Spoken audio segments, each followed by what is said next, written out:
আমি তো এক্ষুনি মাকে ডাকবো, দেখবি? তুই কি ডাকবি? দাঁড়া, আমি এক্ষুনি ডাকছি। মা, ও মা!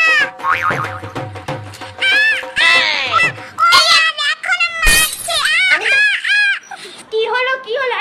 দেখো দাদা মারলো, আমি তো রিমোট দিইনি জন্য আমাকে মারলো। আমাকে মেরেছে। কি রে ভূতম, কি হয়েছে? একদিন টিভি না দেখলে হয় না তোর?